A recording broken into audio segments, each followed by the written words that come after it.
You've probably heard a lot about Palestine, about the occupation, the resistance, the heartbreak. But there's another place just as beautiful, just as brutalized, that's been living under occupation for even longer. Kashmir.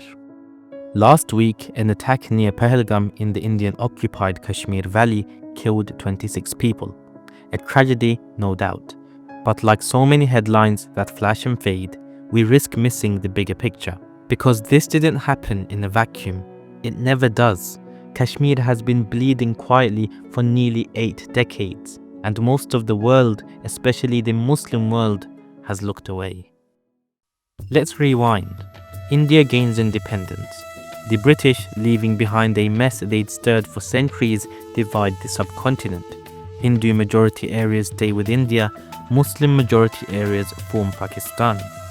But Kashmir, a Muslim majority state with a Hindu ruler Maharaja Hari Singh, was pushed into joining India. That decision planted the seeds of endless conflict. And ever since, Kashmir has been under military occupation. Today it's one of the most militarized zones on earth, with nearly 500,000 Indian troops permanently stationed there. And with occupation came horror, torture, disappearances, unmarked graves. Pellet guns used on protesters, blinding thousands. Rape and sexual assault used as weapons of intimidation. Mass detentions, even of children. But no one talks about it.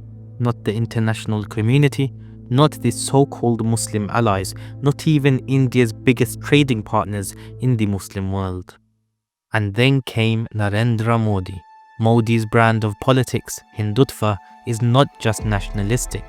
Is sectarian. Under him, India didn't just continue the occupation, it escalated it. In 2019, Modi revoked Kashmir's special constitutional status, Articles 370 and 35A, gone. That meant Kashmir lost its autonomy and protections against outside settlers. Now, anyone from mainland India could buy land in the valley. A move many compare to Israeli settler colonialism in Palestine. And it's not just about Kashmir. Muslims across India have faced lynchings over cow vigilantism. Christians have seen churches attacked. Sikhs and Dalits face discrimination. Bulldozer justice, discriminatory laws, hate speech, all rising. This is the broader ecosystem in which the Kashmir tragedy plays out. Modi didn't just inherit this occupation, he's weaponized it. In response to the Pahalgam attack, India quickly blamed Pakistan before any real evidence could even surface. A familiar script. Then came the real geopolitical punch. India suspended the Indus Waters Treaty, a water-sharing agreement with Pakistan dating back to 1960. Now, to an outsider, that might sound technical, but for Pakistan, it's a lifeline. These rivers feed crops, power dams, sustain communities. Cutting that flow, it's an act of war in slow motion. But what did Pakistan do? Nothing, or at least nothing meaningful. Because for years now, Pakistan's Kashmir policy has been toothless, reduced to press releases, speeches, and silence. And where is the rest of the Muslim world? India gets 60% of its oil and gas from Muslim countries. Qatar, Saudi Arabia, Iraq, and Iran, all of them supply India with the fuel it needs to function. Yet not one has used that leverage to stand up for the people of Kashmir.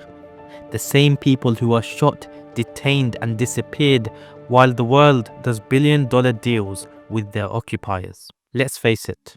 We live in a world shaped not by justice, but by national interest, by geopolitics, by profit. Whether it's Palestine or Kashmir, the oppressed are on their own. The international order has failed. The nation-state model has failed. The so-called Muslim unity has failed. And until there is leadership that puts justice above trade, faith above politics, Kashmir will continue to suffer, and no one will stop it. So when we see a tragedy like the one in Pahalgam, yes, mourn the lives lost, but understand what fuels the violence. It's not just men with guns, it's decades of occupation. It's silence from allies. It's a world that has chosen to forget Kashmir. And if that doesn't change, neither will the bloodshed.